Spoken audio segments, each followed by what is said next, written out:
What are you doing? Putting out all my ground pads for this week's gear tasting. That's a lot of ground pads. That's not a lot of ground pads. It's definitely a lot of ground pads for most people. Okay, the real reason I have a lot of ground pads is that at night I fight crime as Ground Pad Man.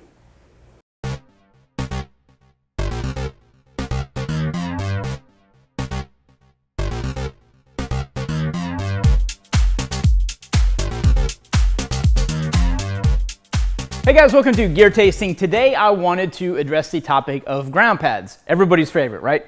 So camping season is kind of upon us, whether you're backpacking, whether you're car camping.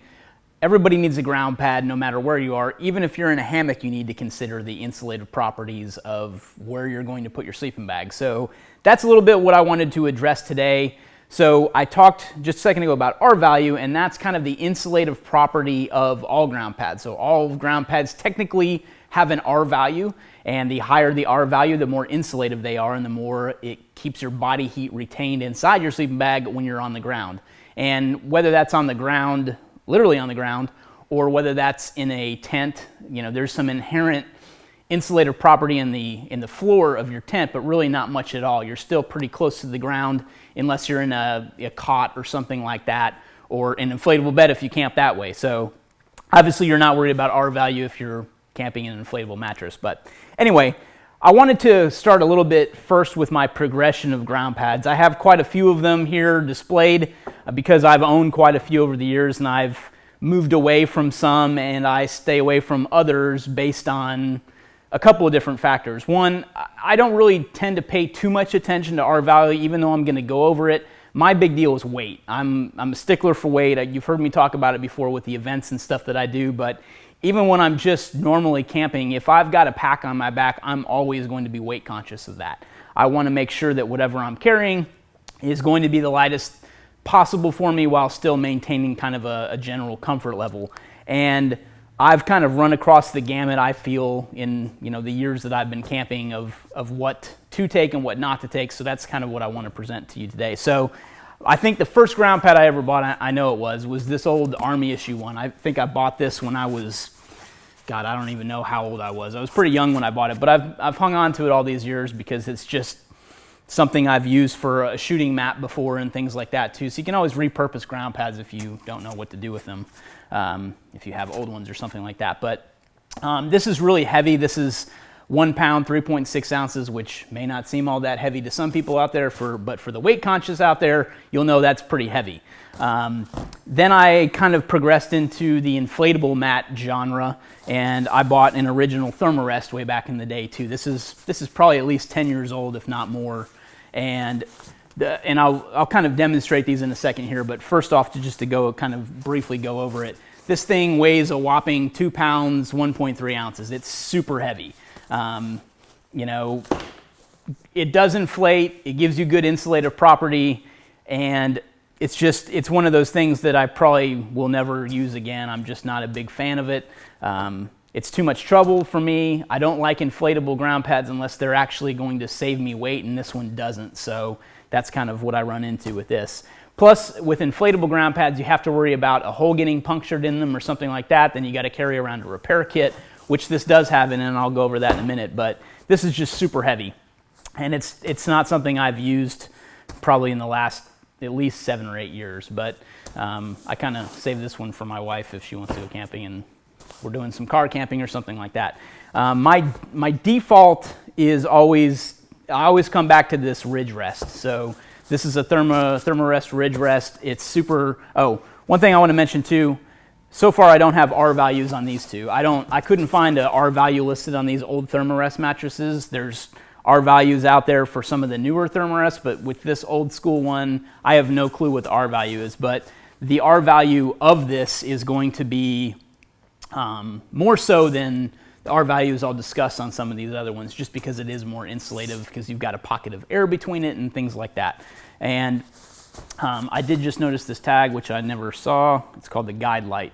So maybe I need to look that up and find the R value on it. But anyway, moving on to the Ridge Rest. This is kind of my de facto go-to. It's what I use at the Mammoth Sniper Challenge because it's super light. It may not be the most compact out of all these options, but it is super light. It only weighs in at 13.4 ounces, which is pretty light. and the R value on this is 2.8. Then you move on to the Thermarest Z-Lite, which I used for quite a long time. I experimented with actually cutting it shorter to save weight. So the whole thing together as it came initially was 15.2 ounces, which is heavier than the Ridge Rest, and its R value is 2.6. So just a slight drop in that. They do make both of these Thermarests, both the Ridge Rest and the Z-Lite, with a solar insulative layer, so they increase the R value of these because the bottom of them has like a silver liner material that's supposed to increase the R value. I've never switched over to those just because these are working well for me. I've never really felt the need to do that. But anyway, 13.4 ounces, that's even with the strap that I have to carry with this to kind of keep it rolled up. And I use this strap too to mount it to the bottom of an Owl's pack or something like that too. What I have always liked about this one though is that you can put it in the top of a backpack, you know, kind of put your backpack straps over it too. That's a good thing with this. Even though I cut this down, it was more of an experiment. I never liked it. It's, you know, you can see kind of on me standing up, it doesn't come the full way up my head and stuff like that. So you definitely cut down on the R value by not having the whole mat underneath you. So that's something to consider as well. And I've used this for just a pad to sit on too. So I kind of repurposed that for that reason as well. So those are kind of mid-range, if you will, between kind of your weight and your size and things like that.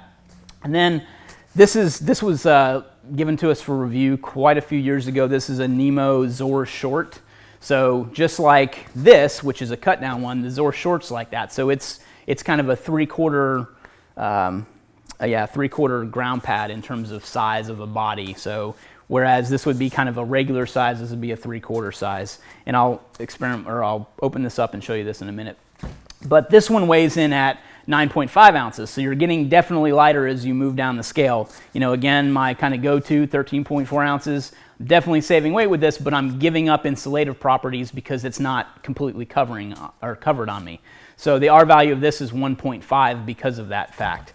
And then this is a Climate Recon Inertia X-Frame. So I don't know if you've ever seen these. I'll show you these in a second, but this is kind of the skeletonized ground pad that's inflatable. And the problem with this is there is no R value.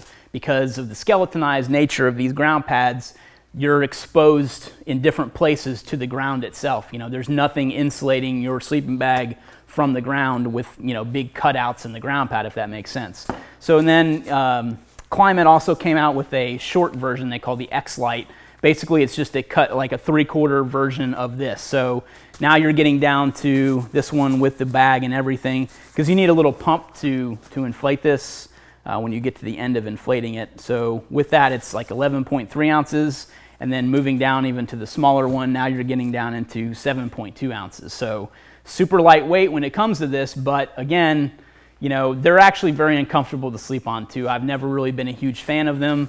There was one time I was on a camp out at Big Sur, and I was sleeping on top of a rock with the long one, and it was the most miserable night of sleep I ever had, just because, you know, with the contour of the ground and it being a rock and no R value, it was terrible. So I don't use these that much, these little inflatable ones.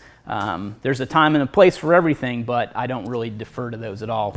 And then at the very least, if you're going to sleep on the ground with just a sleeping bag, you can at least bring some type of ground pad material or ground sheet material.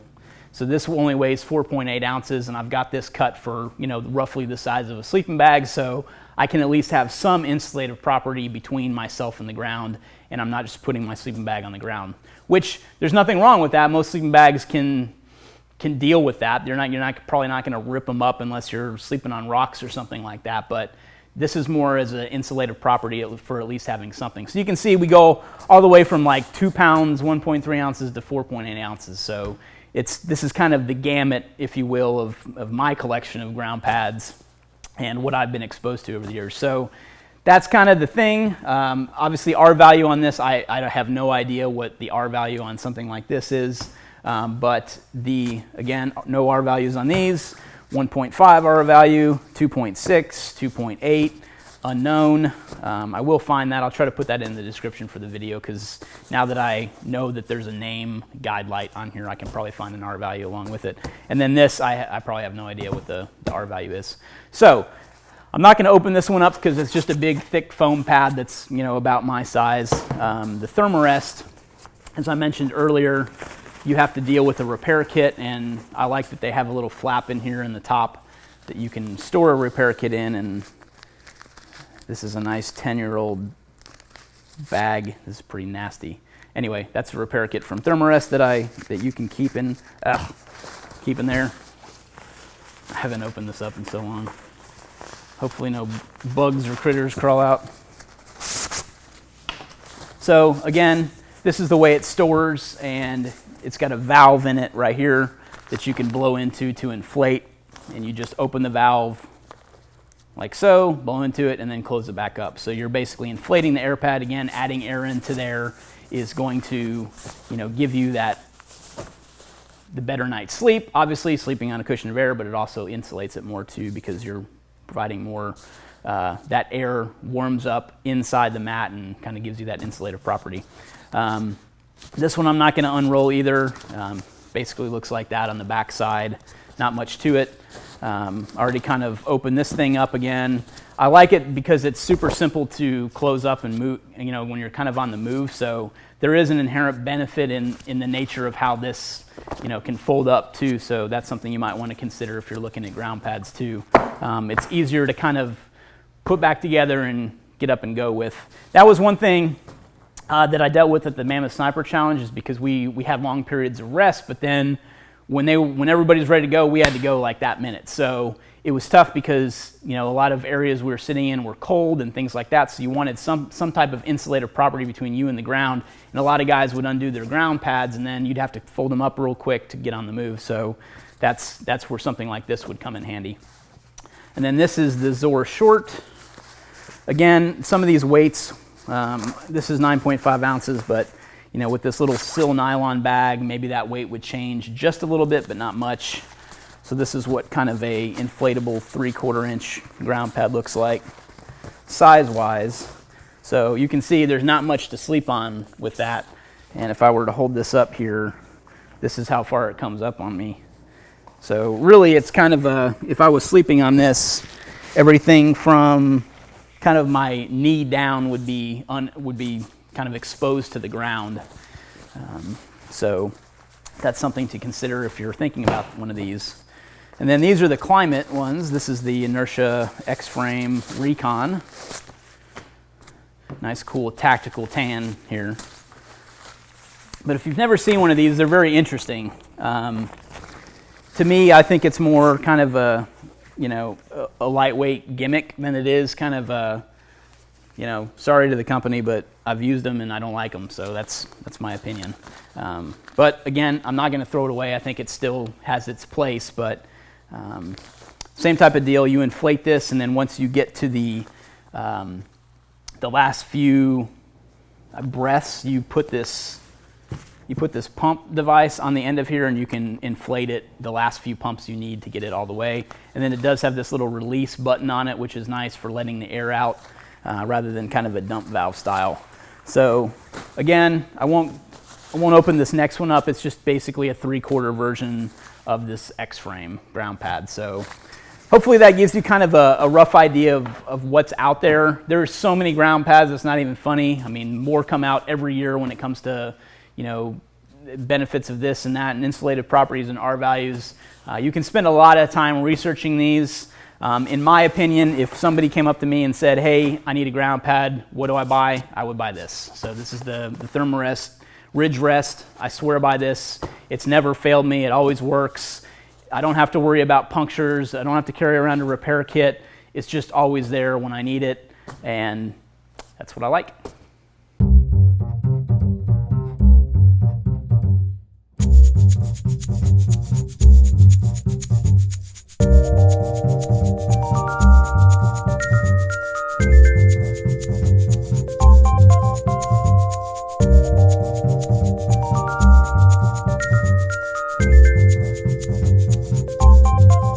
All right, welcome to Questions Over Coffee.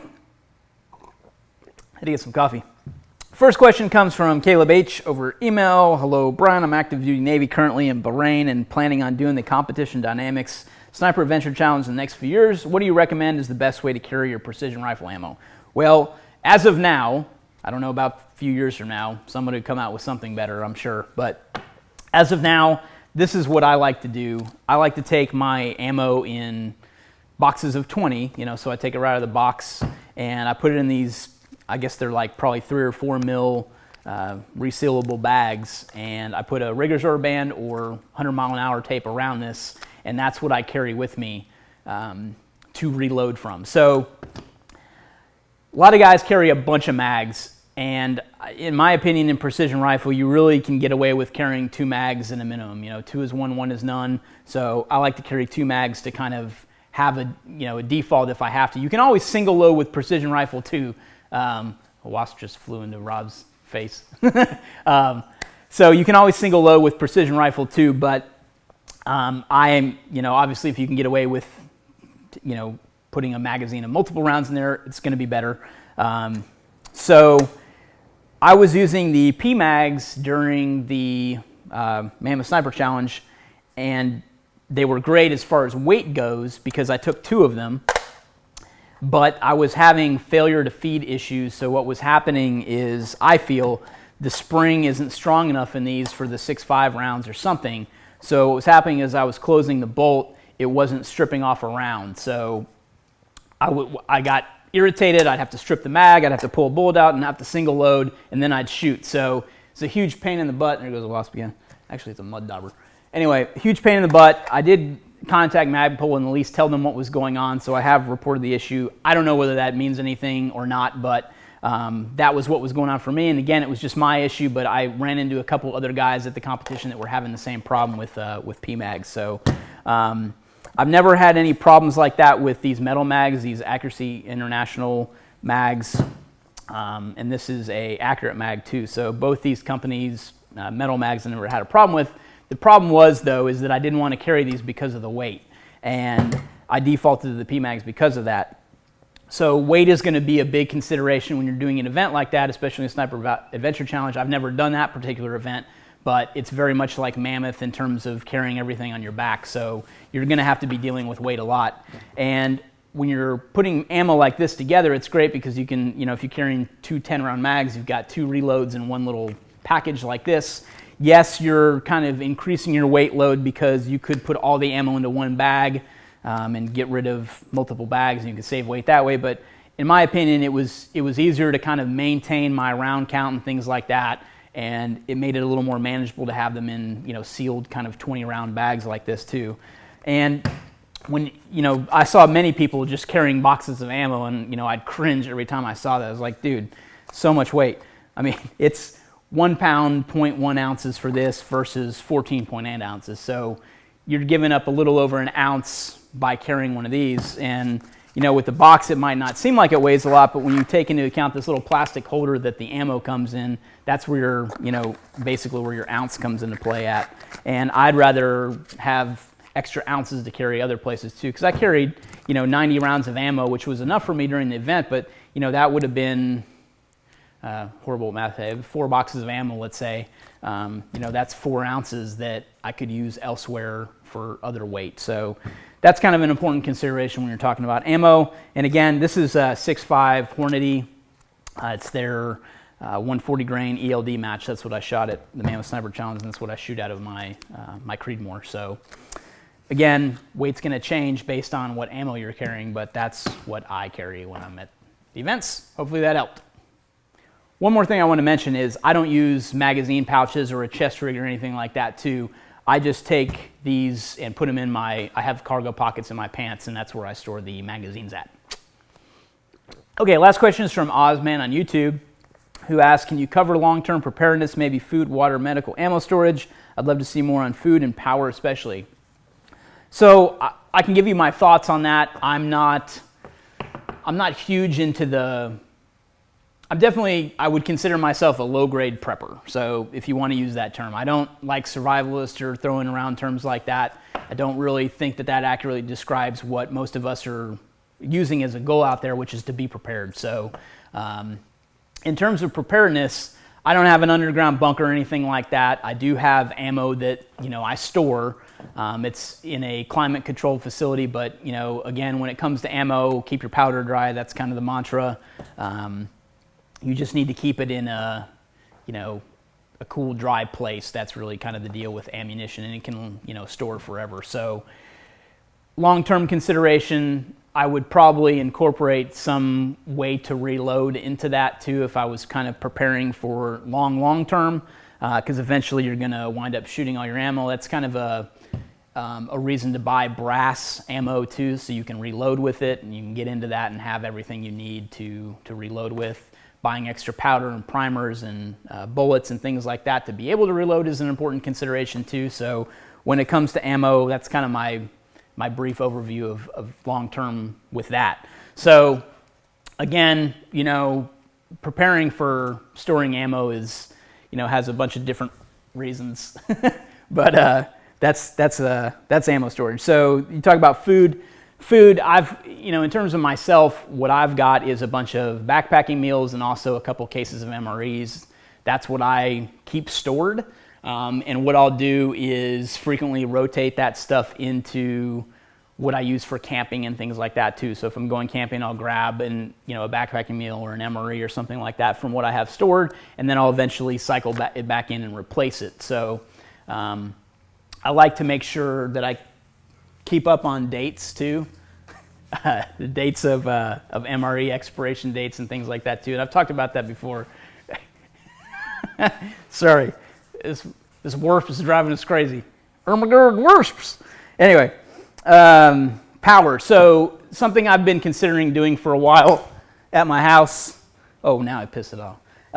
Is actually kind of having the ability to move from a generator to power my house. So I've been looking into different generator models that I can use with, and forgive me if I'm saying this wrong, but it's like a switch, like a conversion switch where I can basically throw a switch and take the power from the generator and put it right into my electrical box. So that's kind of what I'm looking into. I still haven't pulled the trigger on a system like that, but that's something that I've considered doing, something that can power at least most of my house with a generator like that. And obviously you have to have gas stored to use to power the generator in the first place. But the consideration with that too is that if your house is the only one with power on the block, where's everybody going to go? So it would basically you'd still have to take into account like keeping the lights off and things like that too. So there's some inherent issues that we could go into with that too, but I don't want to get too long-winded on that topic. Maybe we could talk about that on Gear Tasting Radio a little bit more too, kind of that long-term preparedness. And then I've really been looking into what Tesla's been doing too, because they came out with the solar tiles for roofs that can replace a section of the roof, and now you got solar panels up there, and they've got those new battery power banks. I forget what they're called, power or something, power storage. Anyway, they can store the power from solar and then use it to keep your home powered too. So that's a great option that's really coming around now. You used to be able to store solar, and there's things out there to do that, but I haven't seen anything I guess, and I haven't used it, but I feel like it's more user friendly of an option to integrate kind of the stuff that Tesla's doing with those power batteries and things like that. So that's what I would say about power. Power is one of those things where if you've got the ability to generate, then definitely you have to be careful about how you broadcast that in some kind of grid down scenario or something like that, where you're going to be living without power for a while too. And the other consideration about all kind of preparedness is how long are you preparing for? Are you preparing to leave your home? If you're preparing to leave your home, you're very limited in scope in terms of how long you can survive for. If that's kind of the accurate description for what you'd be doing at that point. So unless you had a place you were going to where you have more resources at your disposal, you're kind of limited in terms of that. So that's why I always say you're more likely to kind of be in a bug in scenario than a bug out scenario. So anyway, medical stuff, obviously the more stuff you can get to prepare yourself with, the better. The problem is things are going to start to expire when it comes to medications and things like that. So you have to kind of decide whether you're going to try to kind of source that stuff locally around you, whether you're going to kind of stockpile that stuff. But, you know, when it comes to medical supplies, there are expiration dates, and while you can get by with using stuff beyond their expiration dates for a while, there is a definite shelf life on some of that stuff, especially when it comes to medications. And then water. Water's a tough one, because if your water gets shut off, if you don't have a constant source of water, did you fill up a bathtub that you're pulling from? Are you using the water in the back of the toilet tanks? What's your water plan for long-term storage? Because water can be a tricky one to store. Like for instance, we only have a limited amount of gallons per person that I store personally at my house. I do store water, but it's in water bottles, so it's easy to transport if I needed to. That's kind of the deal. I think I have 8 gallons of water that I have stored, and I constantly cycle that in because I don't like to drink bottled water. I'll usually always fill up an Nalgene, but sometimes when we're going to and fro, sometimes when people come over, I hand them a bottle of water, that type of stuff. So I'm kind of constantly cycling that in and out. So that's the other thing when it comes to food and water, is you have to have a plan to use that and to cycle that in. So, definitely think about that with your storage plan. So hopefully I answered your question as best I could in a limited amount of time. I'd definitely like to kind of hit some of this on Gear Tasting Radio with our podcast. So hopefully more there too.